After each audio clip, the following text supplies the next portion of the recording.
Según Génesis 47, 12, 27, durante la sequía en Egipto, José almacenó y preservó el alimento. Para subsistir, la gente tuvo que venderlo todo y, al fin, incluso a sí mismos. Ese es el precio de vencer. Así es en este tiempo del fin, donde conseguir el alimento para entrar al reino y conquistar nuestra tierra, que es Cristo, formado en nosotros, nos costará renunciar a todo, incluso a nuestra propia vida. Pero a cambio de nuestro todo, tendremos su todo y reinaremos con él. Con ustedes, José.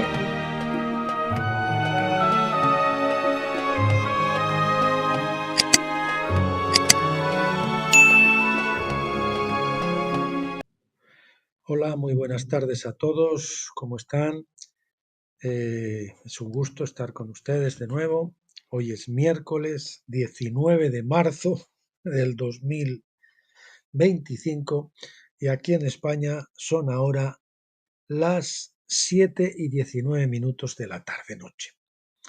Bueno, como siempre comenzamos anunciando el vídeo que veremos el viernes, Dios mediante. Vamos a abordar de nuevo el libro del doctor Stephen Jones, Términos básicos de la escritura, y vamos a ver qué es la justicia en las dos partes, la parte 1 y la parte 2.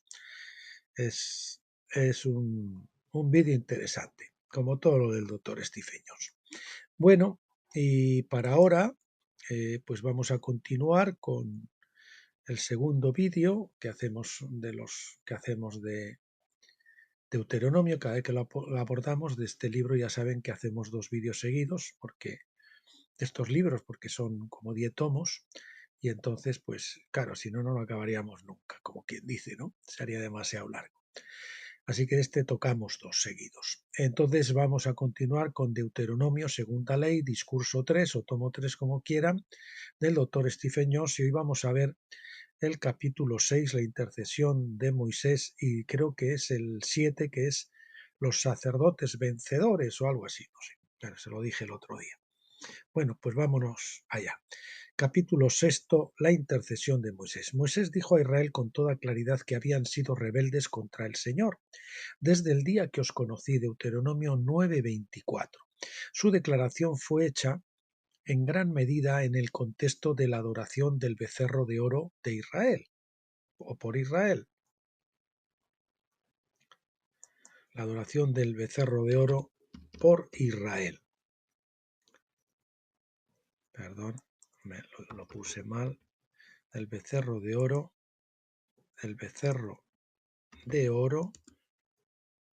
por Israel, en vez de por Israel. Hemos demostrado cómo Israel era la iglesia en el desierto, según nos dice Hechos 7:38, y cómo esa iglesia de Israel era un tipo profético de la iglesia en la edad de Pentecostés, que se mantuvo en su propio desierto por 40 jubileos, del año 33 al 1993, que es la edad de Pentecostés ya finalizada. Saben que estamos ahora en una época de transición a la próxima edad o era de tabernáculos. Por esta razón, la intercesión de Moisés por Israel profetizaba de la intercesión de Cristo por la Iglesia. Vea lo que dice Moisés en Deuteronomio 9:25 al 29. Me postré pues delante de Yahvé, 40 días y 40 noches estuve postrado, porque Yahvé dijo que os había de destruir. Y oré a Yahvé diciendo: Oh Señor Yahvé, no destruyas a tu pueblo y a tu heredad que has redimido con tu grandeza, que sacaste de Egipto con mano poderosa. Acuérdate de tus siervos Abraham, Isaac y Jacob. No mires a la dureza de este pueblo, ni a su impiedad, ni a su pecado. No sea que digan los de la tierra: ¿de dónde nos sacaste? Por cuanto no pudo Yahvé introducirlos en la tierra que les había prometido, o porque los aborrecía, los sacó para matarlos en el desierto. Y ellos son tu pueblo y tu heredad, que sacaste con tu gran poder y con tu brazo extendido. Esta fue la esencia de la oración de intercesión de Moisés para la iglesia en el desierto, la intercesión de Moisés por la iglesia en el desierto en vista de su rebelión contra la palabra y la ley de Dios. Moisés tuvo que interceder y él estaba preocupado, yo creo que más por la gloria de Dios que por el pueblo en sí también, ¿no? Pero sobre todo por la gloria de Dios. Cristo ahora intercede por la iglesia. Siguiente epígrafe. Lo que era verdad acerca de Israel en los días de Moisés fue verdad también en la iglesia bajo Pentecostés. Por esta razón, el apóstol Pablo consideró necesario escribir muchas cartas de corrección a las iglesias. Uno no puede leer Gálatas y Colosenses sin ver cómo muchos en la iglesia se habían apartado de la verdad. Moisés profetizó en Deuteronomio 18:15: El Señor tu Dios levantará un profeta como yo de entre vosotros, de tus hermanos. Le darás oído a él. Este pasaje es citado por Esteban en Hechos 7:37, dando a entender que Jesucristo es el profeta que fue comparable a Moisés, o que iba a ser comparable a Moisés. La muerte de Jesucristo en la cruz como el Cordero Pascual había sacado a la Iglesia de la casa de esclavitud al pecado. Su resurrección y la presentación al Padre habían cumplido con la ofrenda de la gavilla en el primer domingo después de la Pascua. 7 semanas después, la fiesta de las semanas, Pentecostés, se cumplió con la venida del Espíritu Santo y la voluntad de los 120 discípulos de subir al monte, el aposento alto, para escuchar la voz de Dios. En este caso, el aposento alto es el equivalente al monte en la experiencia de la iglesia en el desierto. La ascensión de Jesús en medio de estos eventos es comparable a la ascensión de Moisés a la cima del monte. Porque el monte Sinaí, porque ambos intercedieron por la iglesia a su propia manera. Pablo nos dice en Romanos 8:34: ¿quién es el que condena? Cristo Jesús, el que murió, sí, más aún el que resucitó, el que está a la diestra de Dios, el que también intercede por nosotros. Jesús intercedió por nosotros en la cruz, Isaías 53:12. ¿Qué necesidad había para él de continuar con su intercesión después de su ascensión? La respuesta se encuentra en la historia paralela de Israel bajo Moisés.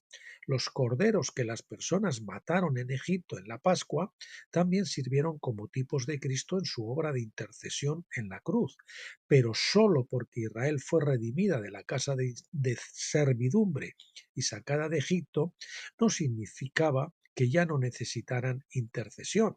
De hecho, permanecieron rebeldes contra la ley de Dios desde el principio y tuvieron por tanto una gran necesidad de intercesión.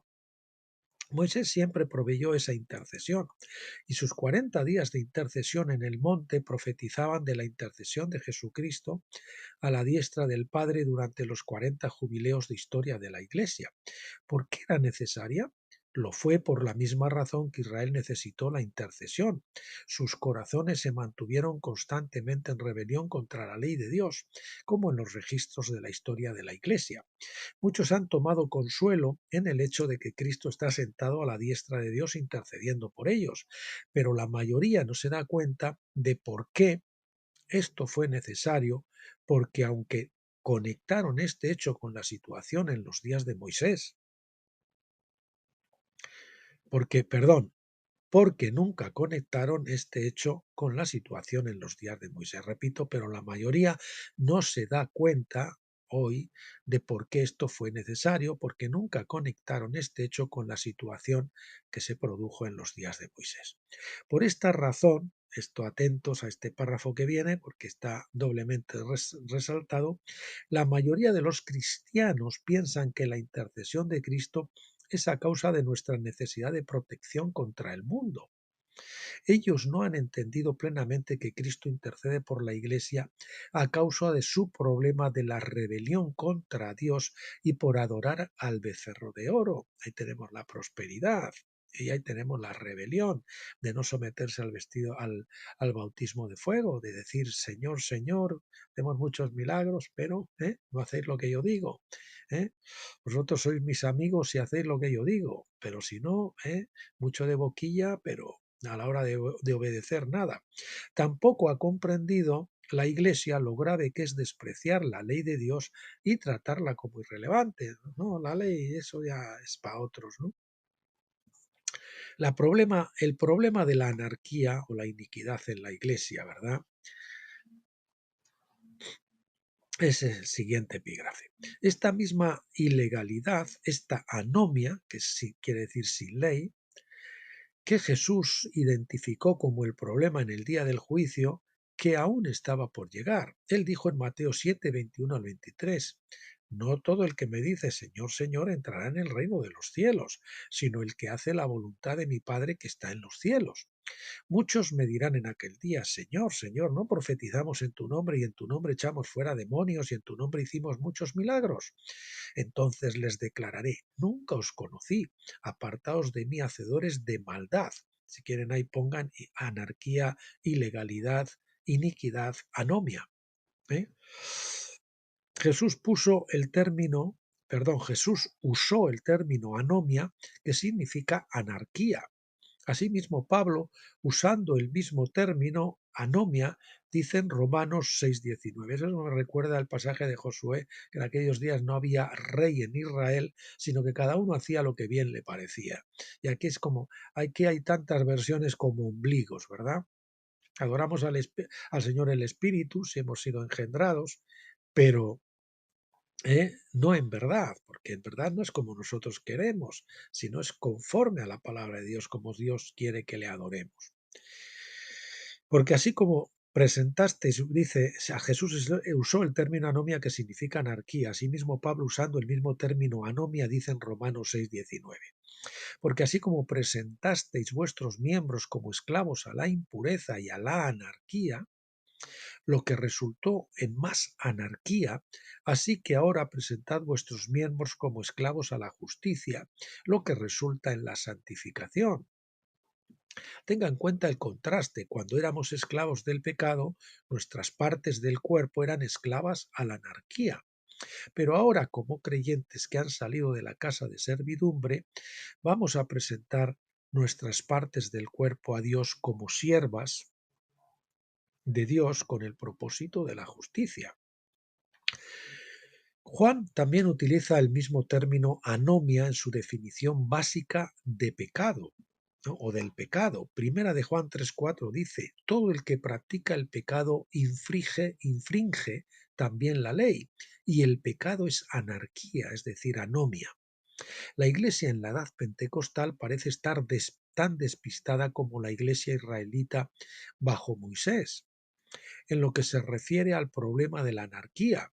Los cristianos leen la historia de Israel y mueven la cabeza con asombro de que pudieran seguir siendo tan consistentemente rebeldes, pero no entienden que están leyendo la profecía acerca de la condición del corazón de la Iglesia hoy. Y nosotros vemos cuando leemos las historias del Antiguo Testamento de la rebeldía en Éxodo y en Números, en Deuteronomio y todo eso, y de cómo podían ser, ¿no? Tan duros de mollera, habiendo tantos milagros y tantas cosas que decía el Señor, ¿no? Pero eso es una profecía de lo que iba a ocurrir ahora en la etapa de Pentecostés, la iglesia del desierto y la iglesia del desierto ahora, o la iglesia en el cautiverio babilónico de ahora, ¿verdad? De Pentecostés, en realidad, de la edad de Pentecostés, que como hemos dicho, no solamente el avivamiento de las iglesias pentecostales, sino la edad completa del año 33 al año 1993, 83, no se lo dije arriba ya, donde pues ha sido la etapa de Pentecostés, desde que vino el bautismo del Espíritu Santo en el día de Pentecostés, casi 2000 años. Bueno, siguiente epígrafe, las consecuencias de la anarquía. Gracias a Dios, Jesucristo está sentado a la diestra de Dios intercediendo por nosotros, tal como lo hizo Moisés por Israel. Menos mal, ¿no? Porque si no, aún así la intercesión de Moisés no eximió a Israel del juicio divino, ni la intercesión de Jesús exime a la actual iglesia del juicio divino. Lucas 12, 46 al 49 nos dice que los siervos de Dios serán juzgados de acuerdo a la forma en que trataron a las personas bajo su autoridad. Pablo dice en 1 Corintios 3:12, los que han puesto a Cristo como fundamento, hallarán que sus obras serán juzgadas para ver si son de oro, plata y piedras preciosas. Fundamento, podríamos decir, de la iglesia lo tenemos todos, los que hemos sido engendrados. Tenemos la experiencia de la justificación, pero luego, ¿qué construimos sobre ese fundamento? Oro, plata, piedras preciosas, que significa el oro, la naturaleza de Dios, plata, la redención de Cristo, las piedras preciosas es la obra del Espíritu Santo, la transformación, la obra transformadora de santificación por el Espíritu Santo, o obras de madera, heno o hojarasca que pueden ser quemadas. Por eso el versículo 15 concluye: si la obra de alguno se quemare, sufrirá pérdida, pero él mismo será salvo, aunque así como por fuego. A mí me gusta decir así como por los pelos, ¿no? Está claro que Pablo estaba hablando de los creyentes cristianos porque el resultado final, después de la presente sentencia, es que se salvarán. El resultado final es que se salvarán. El fuego es la ley de fuego, Deuteronomio 33:2, que es el estándar del carácter de Dios por el cual todos los hombres son juzgados, serán juzgados. Su carácter se expresa más claramente en la ley, por la cual mide todas las obras de los hombres. Tal juicio está reservado para el gran trono blanco, pero también hay un juicio inmediato que ya ha sido impuesto a la Iglesia. Bajo Moisés, el reino fue pospuesto durante otros 38 años para dar a los hijos tiempo para crecer con sus padres. Dios no permitiría que los padres vieran el reino. Por lo tanto, la experiencia del desierto para la Iglesia se extendió a 40 años de Israel y a 40 jubileos para la Iglesia del Nuevo Testamento. En ambos casos, el plazo termina con los creyentes que no reciben las promesas. Son creyentes que se quedan sin recibir las promesas. La mayoría de la Iglesia se va a quedar sin recibir las promesas hasta después del milenio y después de pasar por las tinieblas de afuera o de ser disciplinados durante un tiempo, ¿verdad? En otras palabras, no se les dará la vida en la edad del reino. Eso es cuando habla, la vida se está refiriendo a la vida en el reino, la vida abundante, la vida eterna, la vida con el cuerpo glorificado, la vida ya transformados. Bajo Moisés, toda la generación de los hombres que salieron de Egipto murió en el desierto durante esos 40 años, y Pentecostés, para nosotros, la etapa de Pentecostés, es para que nosotros muramos durante ese tiempo de desierto, ese tiempo de prueba. En Cristo el tiempo se extendió a 40 jubileos, 40 por 49 años, como hemos dicho, del 33 al 1993. Muchas generaciones han vivido y muerto durante ese tiempo. En nuestro tiempo, dice el doctor Jones, creo que los cristianos de la generación final, que es muy probable que seamos nosotros, verán el establecimiento del reino, pero no se les dará vida inmortal en el momento de la primera resurrección. Pues entrarán al reino, pero no como los vencedores, no a gobernar, no con los cuerpos glorificados, sino como ciudadanos del reino, simplemente.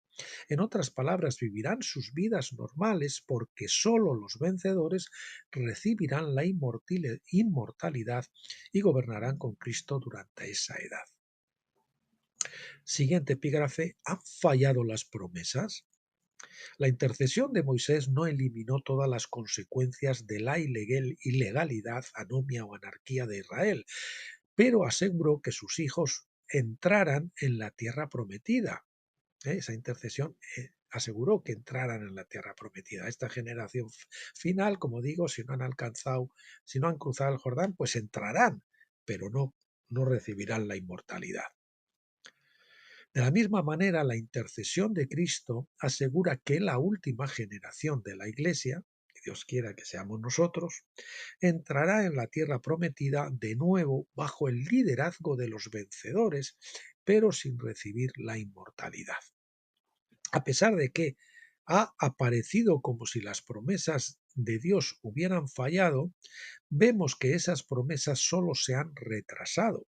En Deuteronomio 9:28, citado anteriormente, Moisés recuerda a Israel que si Dios hubiera traído juicio permanente sobre Israel, las naciones habrían pensado que el Dios de Israel era incapaz de cumplir su promesa a ellos. Como les decíamos, estaba preocupado por la gloria de Dios. ¿Qué pensarán? Que Dios es impotente, que Dios los odia y los quería destruir en el desierto, etcétera, ¿no?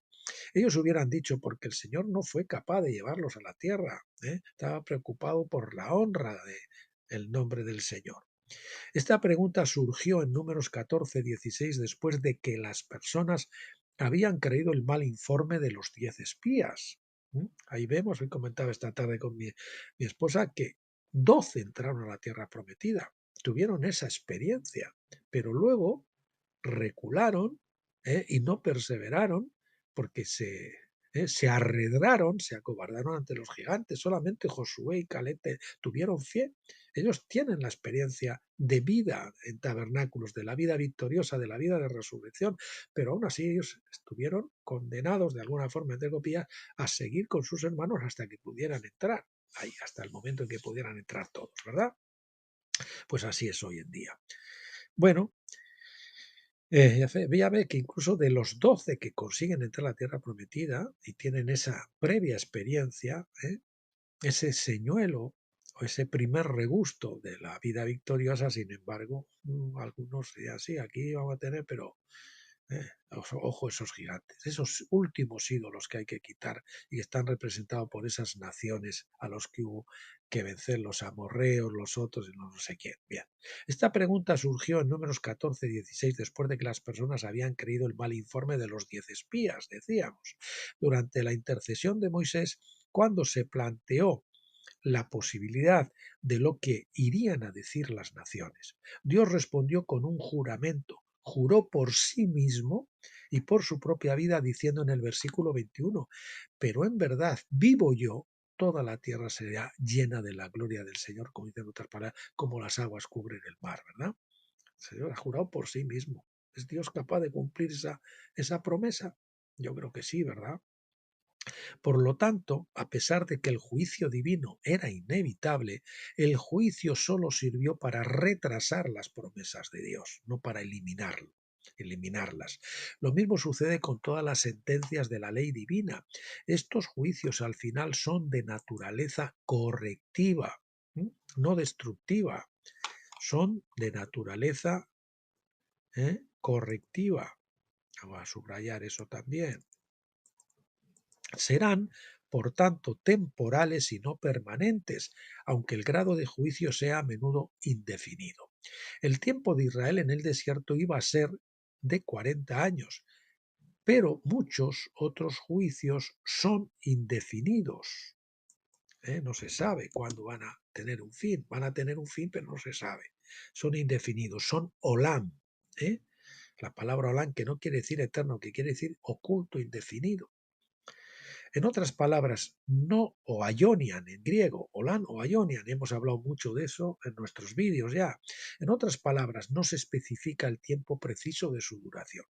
Por lo tanto, la palabra hebrea que se traduce generalmente como eterno o para siempre es olan, y en el griego, como les digo, es aionian, que es el equivalente al hebreo. El aionian debe expresar el concepto hebreo de Olán. Y el concepto hebreo de Olán es ese, que no es eterno, ¿no? Es indefinido, pero tiene un final. ¿Qué significa un periodo de tiempo indefinido? Gesenius Lexicon dice que su palabra raíz significa encubierto, escondido, oculto, disimulado, secreto. Eso es lo que significa Ionian u Olán, pero no indefinido. Perdón, indefinido sí, pero no infinito. En otras palabras, el marco de tiempo es desconocido y por lo tanto indefinido, pero no por lo general un periodo de tiempo finito. Por lo general, en la mayoría de los casos, es finito, aunque en algunos casos que puede significar eterno, efectivamente, pero en la inmensa mayoría de los casos no. La palabra del Nuevo Testamento equivalente a olam es la palabra griega aionian. Cuando las escrituras hebreas fueron traducidas al griego, comenzando alrededor del 280 a.C., la versión de los 70, ¿verdad? Los rabinos colocaron la palabra aionian como el equivalente más semejante para expresar el significado de olam, de la palabra hebrea olam. La raíz de esta palabra es aion o eón, que propiamente significa una edad.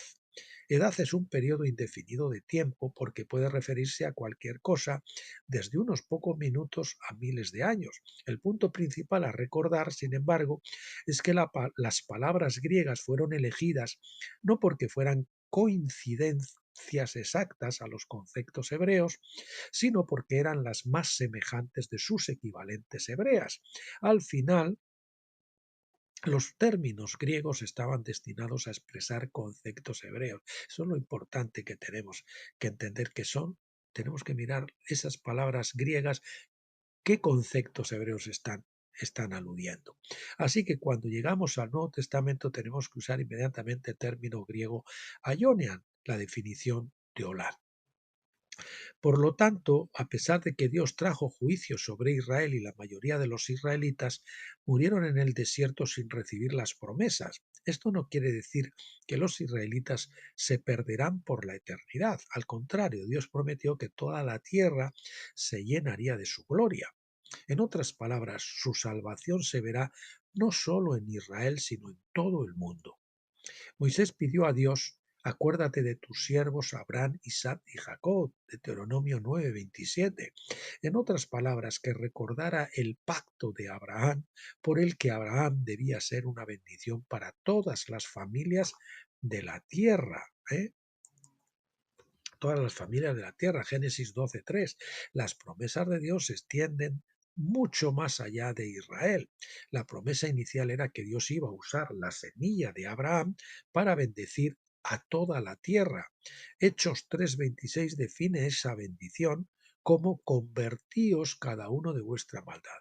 Todavía me preguntaba un hermano qué quiere decir la palabra bendición. Pues la palabra bendición es el convertir cada uno de vuestra maldad. Esa es la gracia. ¿eh? Convertir a cada uno de cada...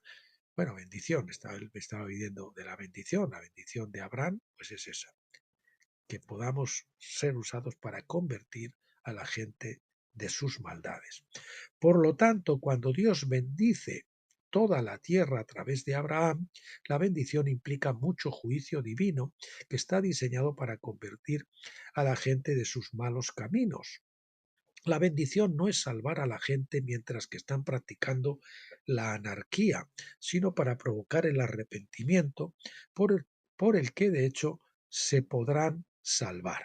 Este es el objetivo principal del juicio del gran trono blanco y su lago de fuego.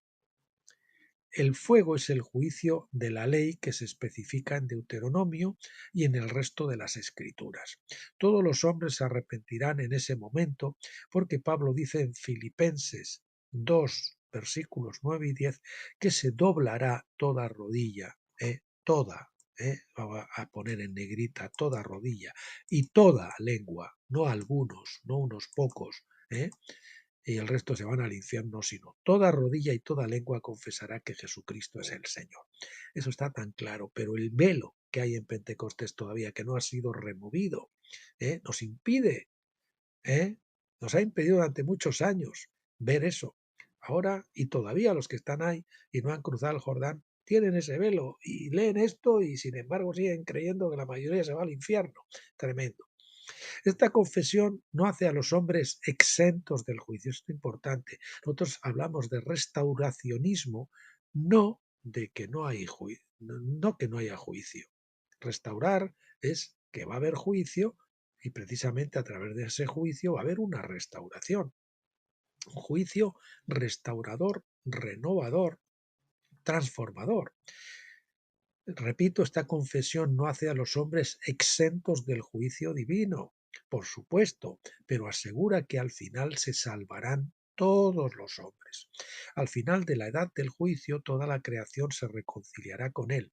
Todas las cosas serán puestas bajo los pies de Cristo y Dios será todo en todos. 1 Corintios 15, 27 y 28.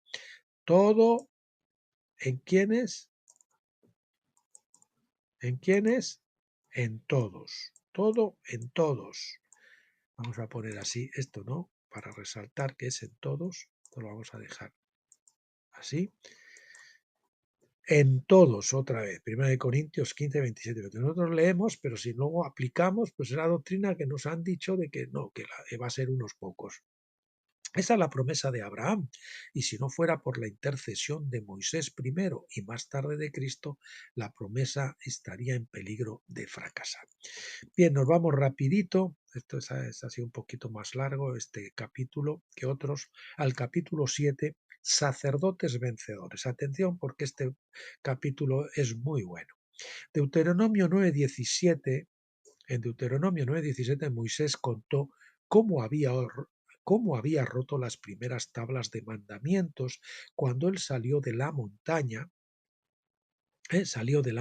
y encontró a los israelitas adorando al becerro de oro, más bien sería del monte, siempre conoce como el monte más que la montaña, ¿no? Pero bueno, en Deuteronomio 10 Moisés nuevamente da su relato acerca de cómo se les dio las segundas tablas de mandamientos. Ya saben que las primeras Moisés las rompió.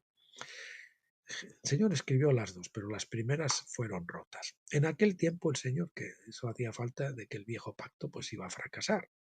En aquel tiempo el Señor me dijo, corta por ti mismo 2 tablas de piedra como las primeras y sube a mí al monte y hazte un arca de madera por ti mismo y escribiré sobre las tablas las palabras que estaban en las primeras tablas que quebraste. Estaban en el antiguo pacto, van a estar en el nuevo, no desaparecen. Y las pondrás en el arca. Ahora la vamos a poner dentro del arca. Eso es lo que trata Pentecostés, de que la palabra entre en el arca es nuestro espíritu, que no esté fuera, en las Biblias externas, que no esté el maná que recogía allí, lo mismo que el maná era el maná escondido, es Cristo en nosotros, pues lo mismo pasa con la ley tiene que estar encarnada en nuestro corazón, que es el arca. La primera diferencia entre los dos conjuntos de tablas de piedra era que Dios las pondrás en el arca, sí, perdón. La principal diferencia entre los dos conjuntos de tablas de piedra era que Dios las cortó de la montaña la primera vez, mientras que para el segundo conjunto Moisés tuvo que cortarlas por sí mismo. Las palabras en cada conjunto eran las mismas. La ley no desaparece en el antiguo, en el nuevo pacto. Como ya he dicho, estos dos conjuntos representan los dos pactos, los cuales participan de la misma ley. Escuche eso, los cuales participan de la misma ley. Vamos a ponerlo también en negrita. El hecho de que Moisés tuvo que cortar las piedras por sí mismo sugiere que representó su propio corazón. Sí mismo era el propio corazón de Moisés y por extensión el corazón de la iglesia en el desierto en su conjunto. Esas las he cortado yo. Es como si el Señor le dijera, va a escribir la ley en tu corazón, ¿no? Así, mientras que el primer conjunto de tablas fue roto por el pecado y la rebelión, el segundo conjunto fue escrito en el corazón de modo que no pudiera ser roto. El reino de la piedra. Pero hay otra cara de esto. Leemos en Daniel 2, 34 y 35 que después de que la serie de reinos bestias hubiera seguido su curso, reinos bestias, ¿verdad? O bestiales, hubiera seguido su curso, habría una piedra cortada de la montaña, no por manos humanas. Estaba hablando en Daniel, la piedra que quiebra, cae en los pies y muele a polvo toda la estatua. Esa piedra golpearía la imagen en sus pies al final del tiempo y aplastaría toda la imagen. La piedra entonces reemplazaría a esos 4 reinos bestias con un quinto reino,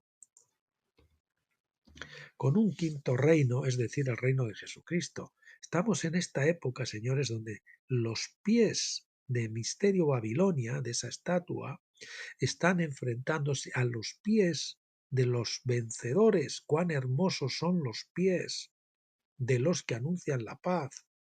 En Isaías, que hace referencia a ese texto de Isaías, en el Antiguo Testamento dice del que anuncia la paz, pero en el Nuevo Testamento dice de los que anuncian la paz, los vencedores. Es en ese tiempo en el que estamos, un tiempo maravilloso, ¿verdad? La confrontación de los pies del reino, los pies de Cristo, del cuerpo de Cristo, con los pies del sistema babilónico. Tremendo.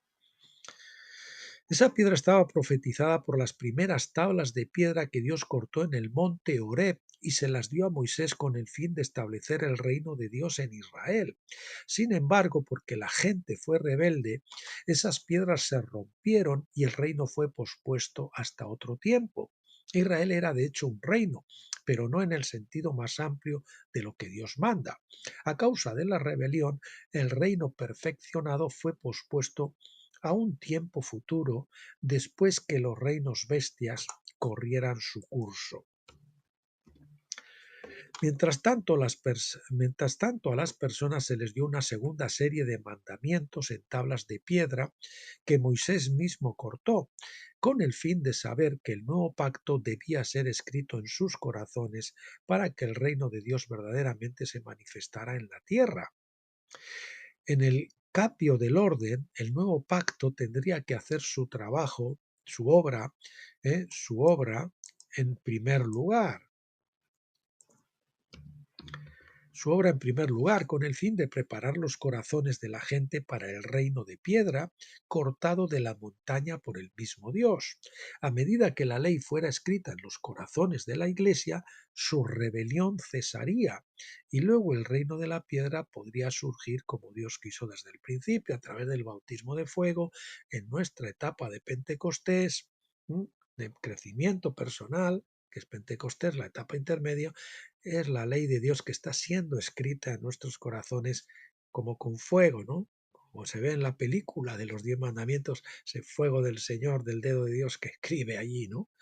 Pues maravillosa, la verdad que está muy bien esa escena. Pero eso en nuestro corazón a fuego, eso nos lleva pues eso a morir a la carne. Cuando la ley está escrita en nuestros corazones, entonces morimos a la carne y ya pues la ley está dentro, no fuera.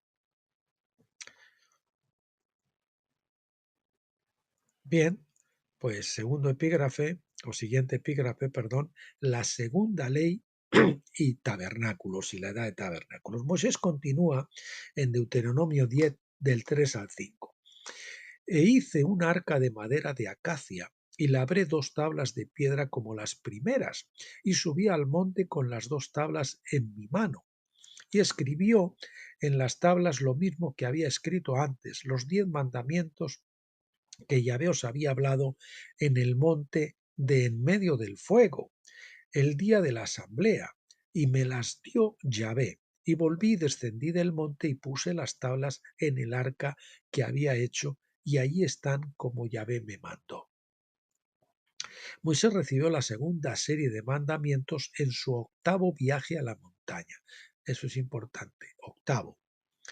El primer juego le había sido dado en su sexto viaje, y él había intercedido por la gente en su séptimo viaje.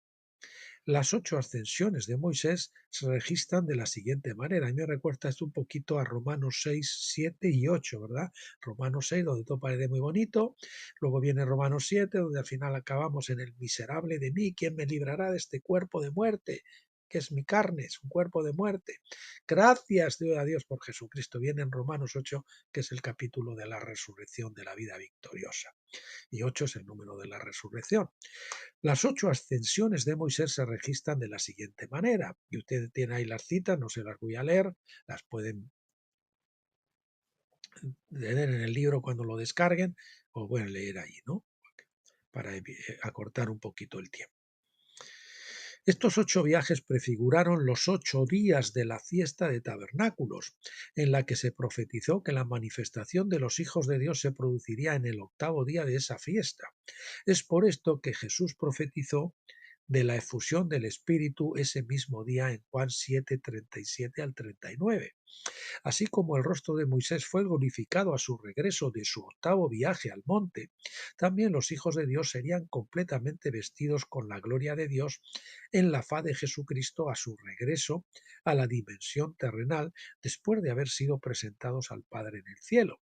Vea los capítulos 8 y 9 de mi libro, Las leyes de la segunda venida, un libro que lo tienen ya grabado también en el canal, en los vídeos del canal, y que pueden descargar.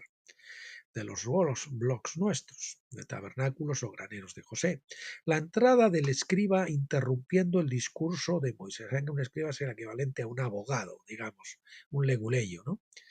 Deuteronomio 10 del 6 al 9 es una declaración parentética insertada por un escriba posterior, probablemente Esdras, dice el doctor Jones, quien más tarde compiló y canonizó los libros del Antiguo Testamento. Es evidente que este breve pasaje no fue parte del discurso original de Moisés. Dice el versículo 6, los hijos entre paréntesis, los hijos de Israel, va todo entre paréntesis o debe de ir entre paréntesis. Los hijos de Israel partieron de Berot Bene Jaacán a Moserá. Allí murió Aarón y allí fue sepultado, y su hijo Eleazar ministró como sacerdote en su lugar. De allí partieron a Gudgoda, de Gudgoda a Jotbatá, una tierra de arroyos de aguas. En aquel tiempo apartó Yahvé la tribu de Leví para llevar el arca del pacto del Señor de pie delante de Yahvé, para servirle y para bendecir en su nombre hasta el día de hoy. Por lo tanto, Leví no tiene parte ni heredad con sus hermanos. Yahvé es su heredad, como Yahvé, tu Dios, le habló a él. Leví, recuerde esto, Leví, Yahvé es su heredad. Esta explicación del escriba, y yo te digo, Leví, Yahvé es tu heredad. Esta explicación del escriba, inspirado por el Espíritu, era para dejar que los lectores supieran que esta era la forma en que los de la familia de Leví llegaron a ser los sacerdotes de Dios y los que llevaban el arca del pacto cuando el campamento se trasladaba de un lugar a otro. Recordemos de Éxodo 32 que cuando el pueblo adoró al becerro de oro, recordemos por Éxodo 32 que cuando el pueblo adoró al becerro de oro, Moisés les preguntó, ¿quién está en el lado del Señor? ¿O quién está del lado del Señor? ¿Quién está del lado del Señor? Éxodo 32, 26.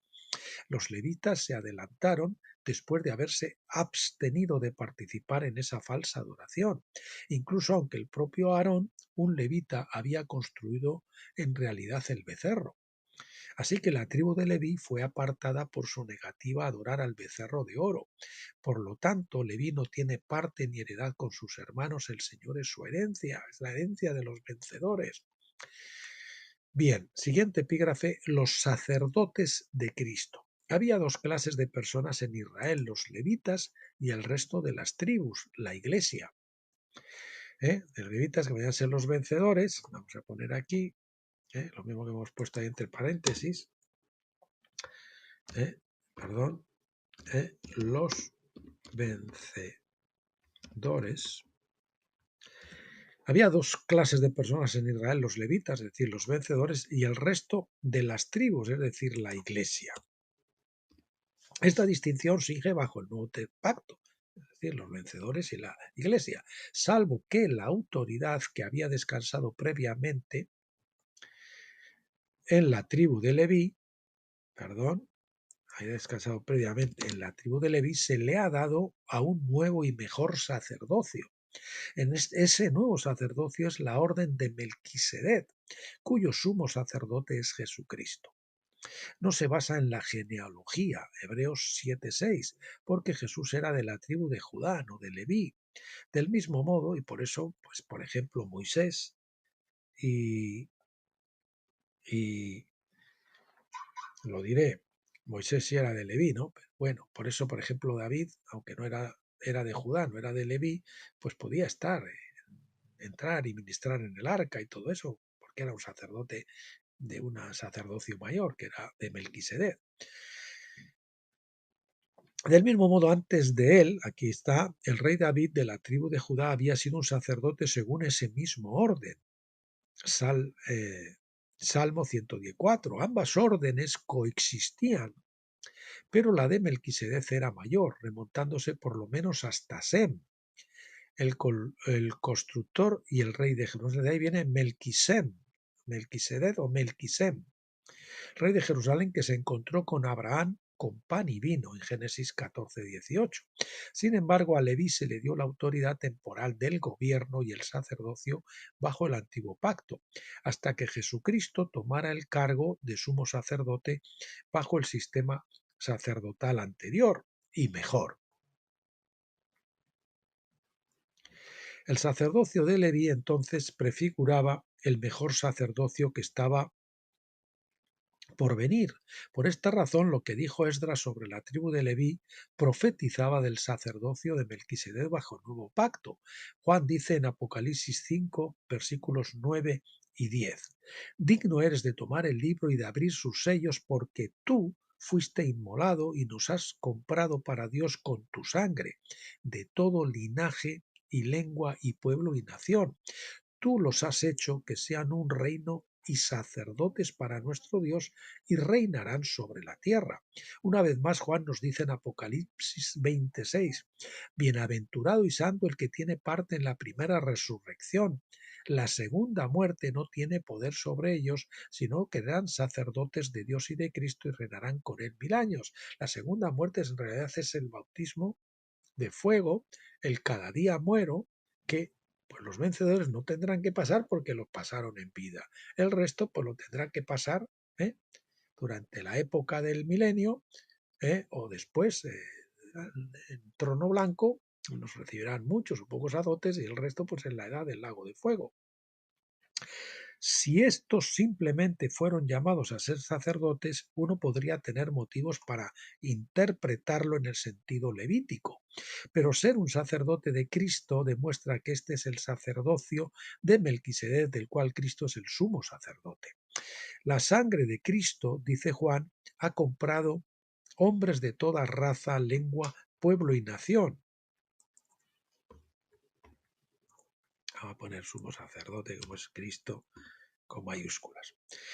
Dice, la sangre de Cristo, dice Juan, ha comprado hombres de toda raza, lengua y pueblo y nación, no solo de la tribu de Judá, también de ellos los hay, para ser sacerdotes para Dios. Esta es una clara desviación del sacerdocio de Leví. La tribu de Judá quería decir la tribu de Leví, en el que eran de una genealogía en particular. Era un requisito absoluto.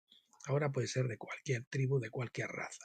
El punto es que el nuevo pacto ha mantenido una distinción entre Israel y Leví, aunque matizada, aunque ahora es una distinción definida por las normas de la orden de Melquisedec. Los nuevos sacerdotes de Dios y de Cristo son los que heredan la primera resurrección, la exanastasis o la superresurrección, mientras que el resto de la Iglesia debe esperar a la resurrección general, o deberá esperar a la resurrección general en un momento posterior, es decir, al final del milenio. Ver mi libro El propósito de la resurrección. No sé si está grabado ya, a lo mejor sí, en el canal de YouTube, digo. El escriba inspirado que inserta Deuteronomio 10, del 6 al 9, profetiza que el sacerdocio se distingue en que no adoran al becerro de oro, es el amor al dinero. Tremendo.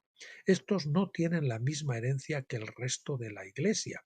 Los sacerdotes iban a tener a Dios como su herencia y el significado de esto se ve más claramente en el Nuevo Testamento. Esto no quiere decir que no sean prosperados, probablemente lo serán y mucho más que los demás, pero para ellos no adoran a eso, ellos usan eso para la gloria de Dios. Considerando que esto se cumplió parcialmente y más carnalmente bajo el antiguo pacto, tiene un mayor cumplimiento bajo el nuevo pacto en los vencedores, un mayor cumplimiento en los vencedores. Estos sacerdotes de Cristo son los primeros en recibir su herencia, porque ellos son los primeros en ser espiritualmente maduros. Al final todos tenemos que madurar, pero estos son los primeros en madurar. Son la cebada que madura primero, después viene la iglesia que es el trigo y después vienen las uvas al final del lago de fuego, que si me dan los incrédulos, ¿verdad? Que dejan de ser incrédulos cuando doblan la rodilla en el trono, en el gran trono blanco. Toda lengua se doblará y confesará. Y que el que confiesa con su boca, dice la palabra de Dios, ¿verdad? Si confesares con su boca que eres en tu corazón, Jesús el Señor, será salvo. Pues ellos son salvos, ¿verdad?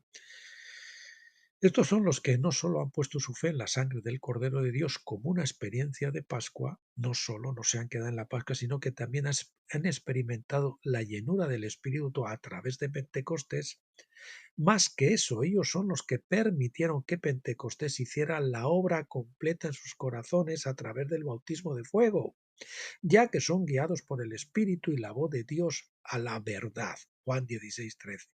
La fe es la evidencia de la verdadera iglesia. La revelación de la verdad es la evidencia del vencedor. Tremendo. De la iglesia y la revelación de la verdad del vencedor. Bajo Moisés, la iglesia en el desierto tenía un nivel de fe de Pascua, el inicial, de niños, ¿no?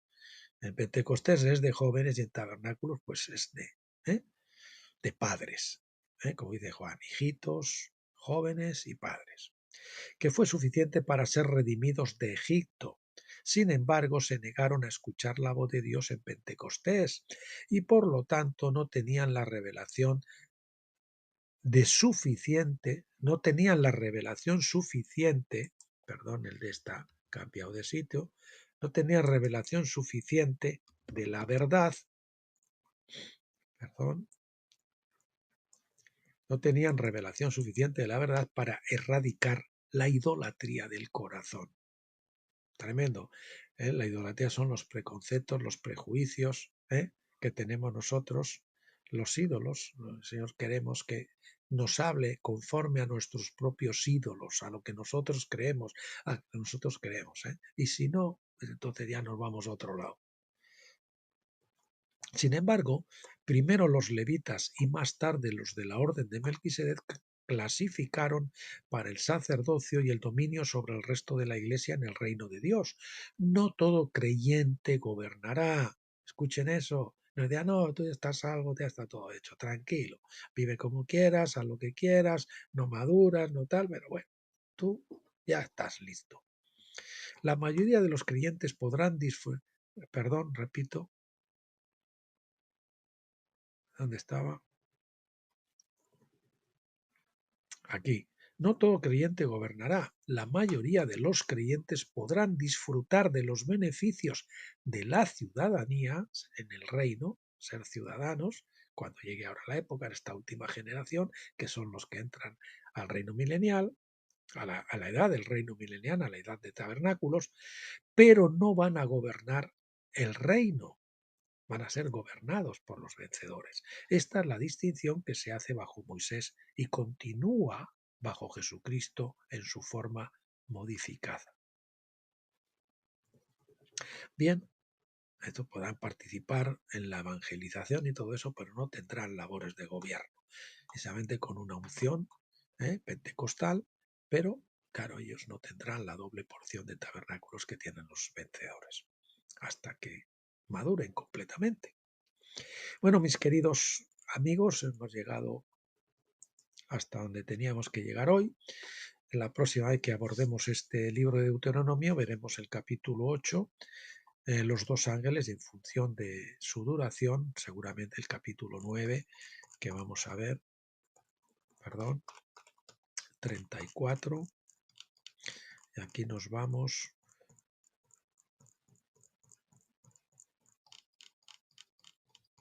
Uy, este parece que va a ser un poco largo. Capítulo 9, que va a estar en la página 38, 34. Bueno, yo creo que sí que podremos ver este otro también, que se titula El amor, la sabiduría y la justicia de Dios. Bueno, pues no me queda como siempre darles las gracias por haberme acompañado hasta aquí, bendecirles a todos en el nombre del Señor Jesucristo. Oro que el Señor unja este mensaje para que el Espíritu y los ángeles lo lleven por los cuatro ángulos de la tierra hasta aquellas personas que que han sido llamados a ser vencedores y que están a punto de caramelo, es decir, al borde ya del Jordán para cruzarlo, que son a las personas que el Señor lo quiere dirigir, que llegue hasta allí y que ustedes lo puedan apropiar, que se haga carne en sus corazones, que puedan tener la iluminación de la luz de la Shekinah, la luz de la gloria de Dios en el lugar santísimo, que es mucho mayor que la luz maravillosa, eso sí, de la menorá en el lugar santo de Pentecostés. Pero saben que entre Pentecostés y tabernáculos hay un velo que todavía, amigos pentecostales, tiene que ser rasgado. Ese rasgamiento es la figura del grano de trigo que cae a tierra y muere, es la figura de cuando el Cristo muere y se rasga el velo, es la figura del vaso de alabastro que simboliza el alma que envuelve al espíritu, pero que no deja fluirlo libremente. Hay que quebrar la vida almática, hay que morir a la carne para que el espíritu pueda fluir. Hebreos 4:12, que se parte el alma y el espíritu para que tengamos discernimiento y sepamos distinguir nuestra alma del espíritu, lo carnal de lo espiritual, y a partir de ahí empecemos a crecer en ver cada vez mejor y en oír cada vez mejor al Señor. Bien, pues hasta el viernes entonces, Dios mediante, y hasta el viernes, pásenlo bien.